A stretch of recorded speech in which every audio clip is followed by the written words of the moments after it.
En tant qu'investisseur, que vous soyez débutant ou expérimenté, vous allez rapidement découvrir qu'il faut être tenace, il faut avoir de la ténacité pour devenir un investisseur immobilier à succès, peu importe le nombre de portes que vous voulez obtenir. Je vois tellement de gens, d'investisseurs qui se font fermer les portes au nez, ne serait-ce que par un conseiller ou une conseillère dans une banque, au niveau en banque personnelle, par exemple, au financement personnel, qui vont dire non, tu ne peux pas faire ça, non, ci, non, ça, non, ça, c'est pas possible, fais pas ci, c'est pas rentable le plex, etc. Laissez-vous pas arrêter par des gens qui connaissent parfois même pas ça. Okay? Donc, je vois des gens qui ont 23, 24 ans, 25 ans, qui conseillent à des gens de ne pas aller investir en immobilier. Ils vont leur donner des conseils vraiment bizarres. Ne laissez-vous pas arrêter par ça. Ça va peut-être être votre propre famille, vos propres amis qui vont vous faire ce genre de commentaires-là. Donc, ténacité également, parce que vous allez voir que c'est pas facile de trouver un deal. C'est pas facile de faire une première transaction. Le marché est fou, mais ça fait des années. Moi, en 2009, on était déjà en compétition, plusieurs offres d'achat sur les mêmes immeubles. Quand j'ai commencé à acheter des immeubles à Montréal, on faisait les files d'attente pour visiter les plex, des duplex, des triplex. Moi, j'étais dans le secteur de Ville-Marie à Montréal. Les offres d'achat étaient refusées. C'est pas nous qui gagnons les offres d'achat. Donc, il faut persévérer. Donc, si vous ne gagnez pas une offre d'achat, ça ne veut pas dire que l'immeuble est vendu parce que quelqu'un d'autre a gagné l'offre d'achat. Donc, faites attention, vous allez l'apprendre rapidement. Vous retournez quelques semaines plus tard, quelques mois plus tard, l'immeuble est toujours à vendre sur un site Internet, sur Centris. Vous appelez le courtier. Moi, je fais ça tout le temps. Encore tout récemment, j'appelle le courtier. Je dis, quand je t'ai appelé il y a environ 8 semaines, tu me disais que c'était bon, l'offre d'achat était acceptée, c'était sûr que c'était vendu. Et je dis, je vois que c'est toujours là. Il dit non, l'offre d'achat est tombée au financement. Il dit, puis là, il y a évidemment l'espèce de wouh, où tout le monde voulait l'acheter, cet immeuble-là, ben, il n'était pas assez. Puis là, quelques semaines plus tard, il n'y a plus personne qui appelait pour l'acheter. Donc, il faut faire vos suivis, persévérer, faites vos suivis.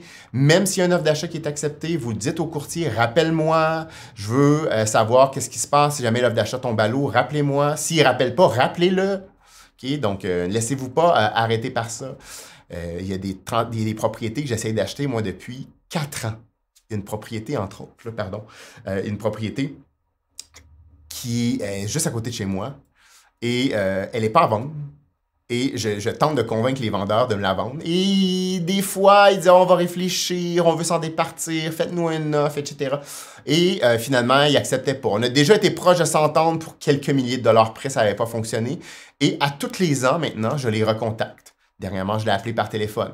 Elle me dit « Ah, je vais réfléchir, je vais te revenir. » J'ai écrit une offre d'achat et je lui ai envoyé par la poste. Je n'ai pas attendu qu'elle me revienne. Et bon, elle n'est pas encore revenue. Mais je vais l'avoir. Je vous le dis, je vais l'avoir. Il y a plein de propriétés comme ça, là. Je me dis, je vais l'avoir. C'est à moi, cette propriété-là. J'ai des exemples. Jusqu'à mon chalet, il y a plusieurs années, il y a une dizaine d'années. Ça m'a pris 4 mois. Donc, on ne s'entendait pas, mes offres d'achat étaient refusées, j'ai faisais des suivis et on finissait par les avoir. Donc, faites vos suivis. Même si un banquier vous dit non, allez en voir un autre. Moi, j'ai eu des courtiers d'expérience dans certaines transactions. Là, on a fait une transaction en 2018 de 2 quadruplex. On voulait les acheter, c'était hors marché, on n'avait pas d'argent.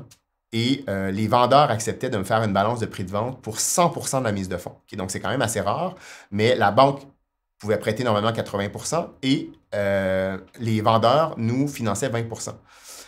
Et des courtiers hypothécaires, pardon, je pense que j'ai peut-être dit immobilier, des courtiers hypothécaires me disaient « Steve, c'est impossible, ça ne marchera pas, les banques n'iront pas avec toi, va falloir que tu mettes juste, que tu mettes 10%, peut-être un 10% en balance de prix de vente, mais 100%, ça ne marchera pas, etc. » Je ne me suis pas laissé arrêter. Donc, j'ai continué, j'ai cogné aux portes de banques, etc. Et j'ai fini par trouver un directeur de compte qui m'a analysé le dossier et qui faisait « Ben oui, il n'y a pas de problème. » Et j'ai obtenu ma balance de vente de prix de 20% et j'ai obtenu un prêt de 80% avec toutes sortes de conditions. Et maintenant, ça fait 4 ans et demi que j'ai ces propriétés-là au moment où j'enregistre cette vidéo-là. Donc, il faut persévérer. Donc, ne lâchez pas, soyez tenace, apprenez à l'être et à ne pas lâcher le morceau. Vous avez un objectif à atteindre, mais il ne s'atteindra pas tout seul.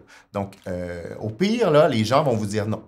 Et essayez de trouver d'autres moyens de continuer à progresser.